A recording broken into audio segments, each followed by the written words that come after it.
अपना Shopify business launch करने का सोच रहे हो तो ये वीडियो तुम्हारे लिए है। शॉपिफाई पर कोई भी प्रोडक्ट भेजने से पहले बजटिंग जानना बहुत ज़रूरी है।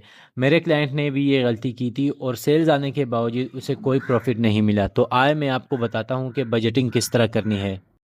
लेट्स सपोज़ ये आपकी प्रोडक्ट है और आपकी सोर्सिंग प्राइस है 1200 रुपये। ठीक है।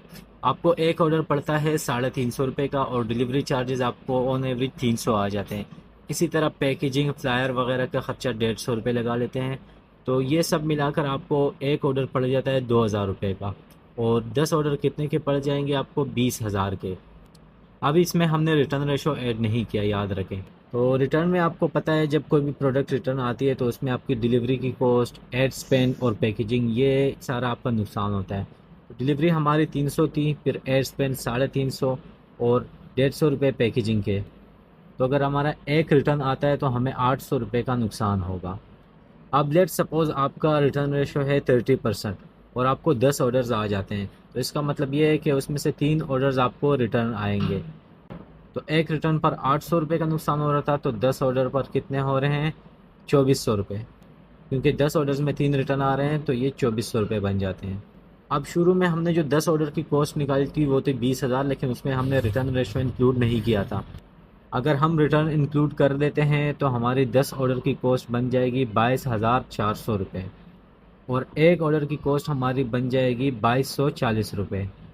अच्छा, तो फिर आपका सवाल होगा कि हमने सेल किस प्राइस में करना है। तो आपने सिंपली ये फार्मूला अप्लाई करना है कि जितने की आपकी सोर्स प्राइस है उसको मल्टीप्लाई कर देना है 3 से। तो 1200 की आपकी सोर्स प्राइस थी, 3 से मल्टीप्लाई किया तो 3600 रुपये बनेंगे। अब ये कोई हार्ड एंड फास्ट रूल नहीं है, आपने 3600 से थोड़ा सा ऊपर या थोड़ा सा नीचे हो सकते हैं। तो लेट सपोज़ मैंने सेलिंग प्राइस अपनी रख दी 3300 रुपये। अब मुझे एक ऑर्डर में प्रॉफिट कितना मिलेगा रिटर्न रेशो इंक्लूड करके? 3300 में से मैं माइनस करूँगा अपनी सोर्स प्राइस, तो ये मेरा प्रॉफिट बन जाएगा 1060 रुपये। ये मेरा एक ऑर्डर पर प्रॉफिट बनेगा। अब ये सारी कैलकुलेशन हमने की सिर्फ ये निकालने के लिए ब्रेक इवन आरओएस। ये क्या होता है?